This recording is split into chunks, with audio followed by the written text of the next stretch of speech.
Naomi Guérin a 25 ans. Elle vient d'avoir un petit garçon de 2 mois. Elle a aussi une fille de 6 ans. Au cours de la dernière année, elle a visité pas moins de 200 appartements. Chaque fois, c'est la même rengaine. Vu que j'ai 2 enfants en bas âge, dans le fond, ils me disent que soit qu'ils n'acceptent pas les enfants, soit que ça fait trop de bruit, soit... Il y a tout le temps quelque chose relié aux enfants. Et ils s'en cachent pas, là, les propriétaires? Non, non. Mais c'est de la discrimination? Oui, effectivement. OK. Comment tu vois ça? Ben moi, je trouve ça un peu ridicule, un peu.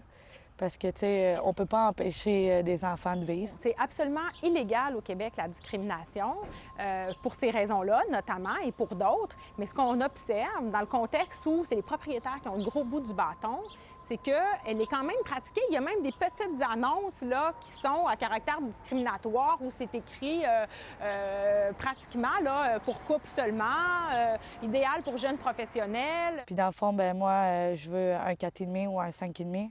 Tu sais, 1300 gros max parce que, tu sais, j'ai quand même 2 enfants. Puis dans le fond, à Montréal, là, soit le secteur Hochelaga ou Rosemont. Tu es prête à consacrer plus de 50 Ouais. de ton revenu dans le logement. Ouais. Comment tu comptes faire après ça avec l'épicerie? Ben écoute, je vais aller dans des affaires de bouffe, là.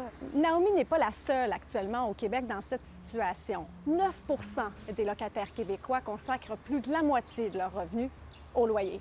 C'est dramatique. Puis plus ça va, là, on a des chiffres qui vont jusqu'en 2021 dans l'étude.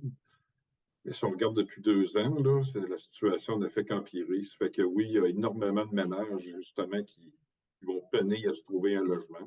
La problématique gagne du terrain, là. Donc, il y a de plus en plus de ménages. Puis on regarde ceux qui ont des besoins impérieux, ceux qui ont besoin de logements subventionnés. Bien là, écoute, on atteint des 35 000 ménages là, dans la province, grosso modo.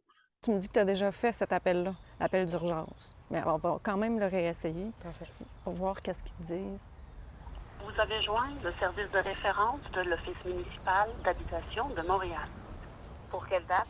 Le 1er juillet. Puis vous n'avez pas de bail. Non.